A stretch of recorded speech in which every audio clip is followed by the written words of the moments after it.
I'm Simon Sinek. Everything I do is devoted to one single purpose: to inspire people to do what inspires them.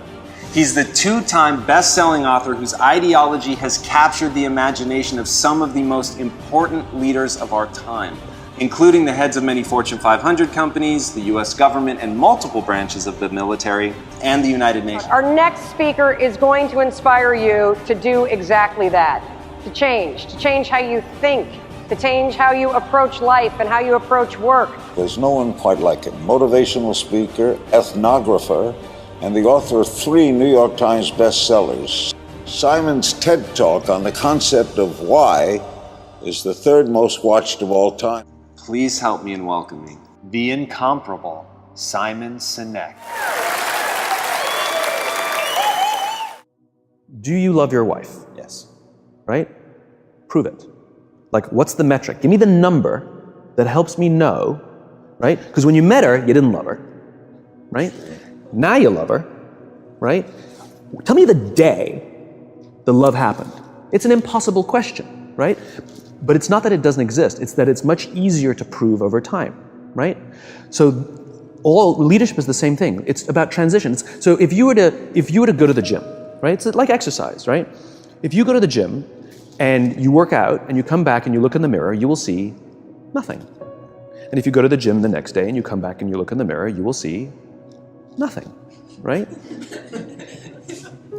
So clearly there's no results, can't be measured, it must not be effective. So we quit, right? Or if you fundamentally believe that this is the right course of action and you stick with it, like in a relationship, I bought her flowers and I wished her happy birthday, and she doesn't love me. Clearly I'll give up. You know, that's not what happens. If you believe there's something there, you commit yourself to an act of service. You commit yourself to the regime, the exercise. You can screw it up. You can eat chocolate cake one day. You can skip a day or two. You know, it allows for that. But if you stick with it consistently, I'm not exactly sure what day, but I know you'll start getting into shape. I know it. And the same with the relationship. It's not about the events. It's not about intensity. It's about consistency, right? You go to the dentist twice a year, your teeth will fall out. You have to brush your teeth every day for 2 minutes. What does brushing your teeth twice a day for 2 minutes do? Nothing. Unless you do it every day, twice a day for 2 minutes. Right? It's the consistency. Going to the gym for 9 hours does not get you into shape. Working out every day for 20 minutes gets you into shape. So the problem is we treat leadership with intensity. We have a 2-day offsite, we invite a bunch of speakers, we give everybody a certificate. You're a leader, right? Those things are like going to the dentist. They're very important, they're good for reminding us or getting us back on track, learning new lessons, but it's the daily practice of all the monotonous, little, boring things like brushing your teeth that matter the most. She didn't fall in love with you because you remembered her birthday and bought her flowers on Valentine's Day. She fell in love with you because when you woke up in the morning, you said good morning to her before you checked your phone. She fell in love with you because when you went to the fridge to get yourself a drink, you got her one without even asking. She fell in love with you because when you had an amazing day at work and she came home and she had a terrible day at work, you didn't say, yeah, but let me tell you about my day. You sat and listened to her awful day and you didn't say a thing about your amazing day. This is why she fell in love with you.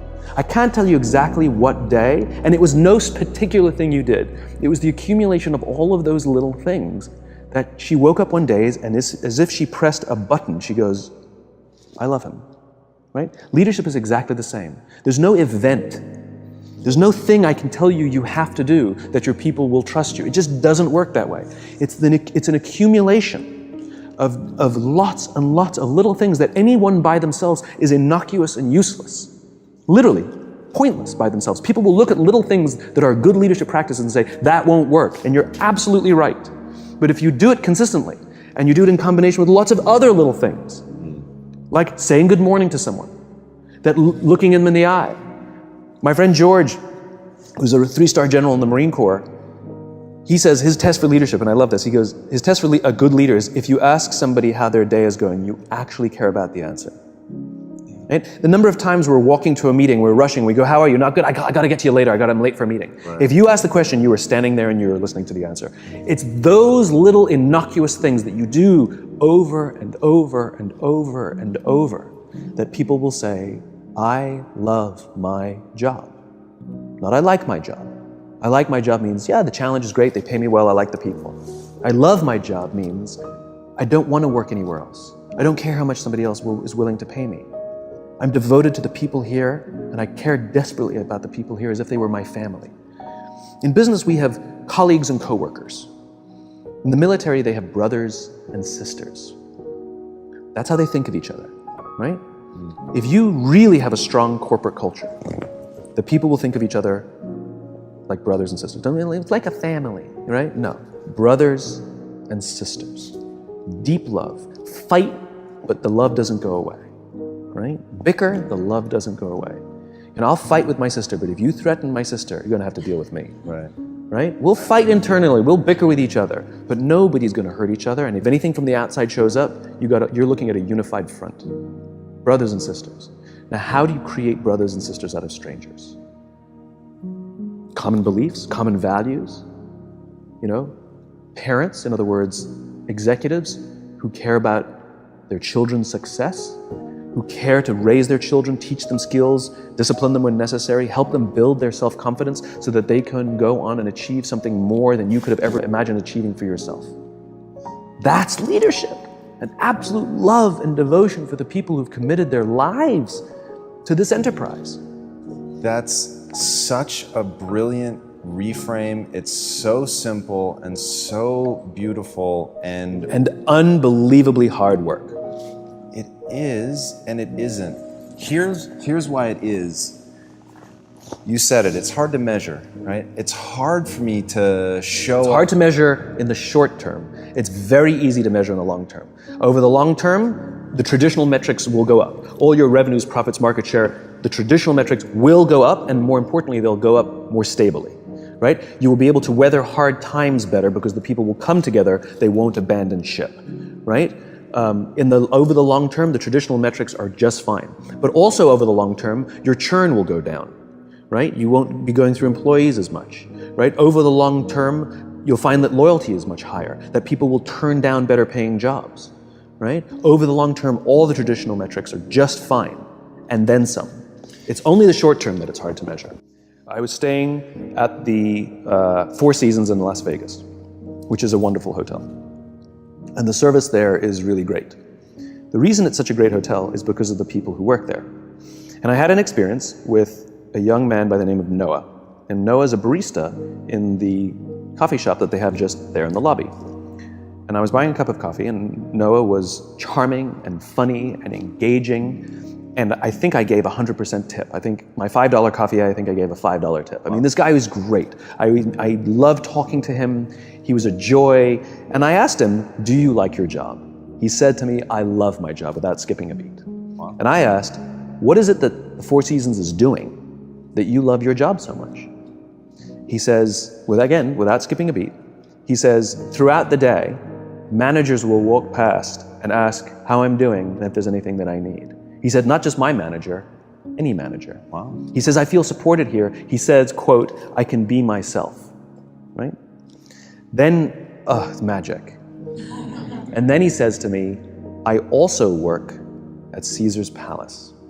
And there, the managers go around to make sure that we're doing everything right and catch us if we do something wrong. He says, when I go to work at Caesar's Palace, I keep my head just under the radar because I don't want to get in trouble. He says, I just want to get through the day and make a paycheck.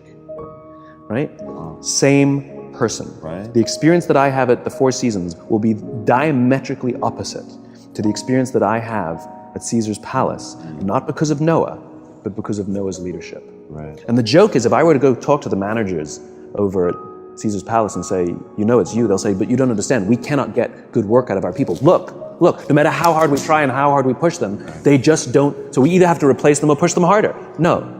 We respond to the environments we're in. Get the environment right, you get the right behavior. Get the environment wrong, you get the wrong behavior. If that is what is happening, it is because of leadership, not because of the people. Yeah, there was a really famous cartoon back in the 80s, The Beatings Will Continue Until the Morale Improves. Yeah. I always thought that was hilarious because it's so terrifyingly accurate. And astonishingly, look, I'm embarrassed that I have a career. I talk about things like trust and cooperation. Why is there demand for my work, But the fact that there is, I'll take it as an opportunity. Yeah. But what's really sort of abominable is that this is not a new idea. Like, there are books galore and speeches galore and articles galore about what leadership is. You know, and we all kind of say the same thing from a different angle, so you can pick your flavor, whichever message resonates most with you, and yet people don't do it. What's the hang up? And so I get this question a lot, which is, what are the most important characteristics about being a leader? You know, vision, charisma, you know? I know some spectacular leaders who don't have big Steve Jobsian visions. They're just not visionary, you know? And I know some spectacular leaders who really don't have a lot of charisma. They kind of just shuffle around, and you're like, that's the guy, that's the guy, right? And they're spectacular, and people will give blood, sweat, and tears for these people. The one thing I am comfortable saying that all effective leaders must have is courage, because it is hard. It is hard to stand up against outside pressure. It is hard to stand up to an external constituency who's pushing you to do something for their short-term gain, to do the right thing for your people. It is hard. It is thankless. It is lonely. Sometimes you get fired. Sometimes you get in trouble. Sometimes you'll lose your job, and the next guy will get all the credit. It's all true. And the courage to do the right thing in the face of overwhelming pressure, only the best leaders have that courage. Only the best leaders. And here's the folly. Courage is not some deep internal fortitude. You don't dig down deep and find the courage, right? It just doesn't exist. Courage is external. Our courage comes from the support we feel from others. In other words, when you feel that someone has your back, when you know that the day that you admit you can't do it, someone will be there and say, I got you. You can do this. That's what gives you the courage to do the difficult thing. It's not going off to an ashram by yourself somewhere for 4 weeks and coming back and finding the courage. It's not what happens. It's the relationships that we foster. It's the people around us who love us and care about us and believe in us. And when we have those relationships, we will find the courage to do the right thing. And when you act with courage, that in turn will inspire those in your organization to also act with courage. In other words, it's still an external thing. That's what inspiration is, right? I'm inspired to follow your example. But those relationships that we foster over the course of a lifetime will not only make us into the leaders we need to be and hope we can be, but they'll often save your life.